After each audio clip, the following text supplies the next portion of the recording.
আপনারা কি জানেন কলকাতার প্লেয়ার হর্ষিত রানা মুম্বাইয়ের সঙ্গে যে ম্যাচটা হয়েছিল কলকাতার সেই ম্যাচে কেন খেলেননি? এক ম্যাচের ব্যান করেছিল তাকে, তাই জন্য তিনি খেলতে পারেনি সেই ম্যাচটা।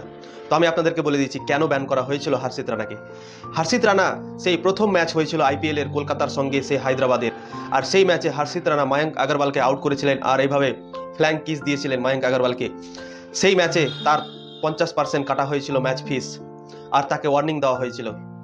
তারপরে যখন দিল্লির সঙ্গে ম্যাচ হয়েছিল, দিল্লির ম্যাচেও সেই অভিষেক পোরেলকে আউট করেছিল, দিয়ে আবারও সেই ফ্লাইং কিস দিয়েছিল, দিয়ে তাকে সেই 100% ম্যাচ ফি কেটে নিয়েছে আর এক ম্যাচের জন্য ব্যান করে দিয়েছিল। তাই জন্য মুম্বাইয়ের ম্যাচটা খেলতে পারেনি হর্ষিত রানা, তাই জন্য তিনি সেই ম্যাচে অ্যাভেলেবেল ছিলেন না। আর কালকে ম্যাচ হলো লখনৌ সুপার জায়ান্টসের সঙ্গে। লখনৌ সুপার জায়ান্টসের সঙ্গে ম্যাচে সেই হর্ষিত রানা আবারও কামব্যাক করলেন, দিয়ে 3 উইকেট নিলেন।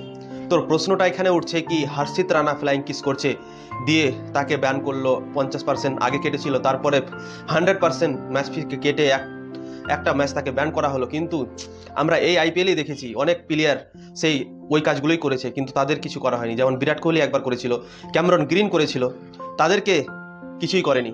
তারা বড় প্লেয়ার তাই জন্য হয়তো করেনি, কিন্তু হর্ষিত রানা একটা আনক্যাপ প্লেয়ার, এখনো পর্যন্ত ইন্ডিয়ান টিমে চান্স পায়নি, তো তাই জন্য হয়তো এইভাবে হচ্ছে, হর্ষিত রানার সঙ্গে এই কাজটা করছে।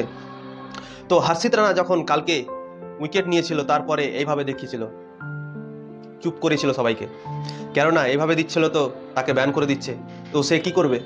তার যে সেলিব্রেশনটা করার স্টাইল সেটা তাকে করতে দিচ্ছে না, তাই জন্য সে কালকে এইভাবে সেলিব্রেশন করেছে সবাইকে চুপ করে। কালকে 3 উইকেট নিয়েছে হর্ষিত রানা, দারুণ বল করেছে, আউটস্ট্যান্ডিং বল করেছে। এক ম্যাচ খেলেনি সেই মুম্বাইয়ের সঙ্গে, আর কালকে কামব্যাক করেছিল, দিয়ে দারুণ বল করেছে কালকে, আর কলকাতা নাইট রাইডার্সকে ম্যাচ জিতিয়েছে। কলকাতা নাইট রাইডার্স আর লখনৌ সুপার জায়ান্টসের ম্যাচ হয়েছিল কালকে।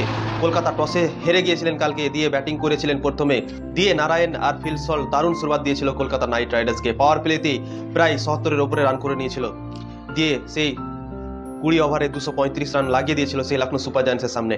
লখনৌ সুপার জায়ান্টসের মাঠে সেই 199 হাইয়েস্ট স্কোর হয়েছিল প্রথমে ব্যাটিং করে, কিন্তু কলকাতা নাইট রাইডার্স সেই রেকর্ডটাকে ভেঙে 235 রান করে দিল প্রথম ইনিংসে।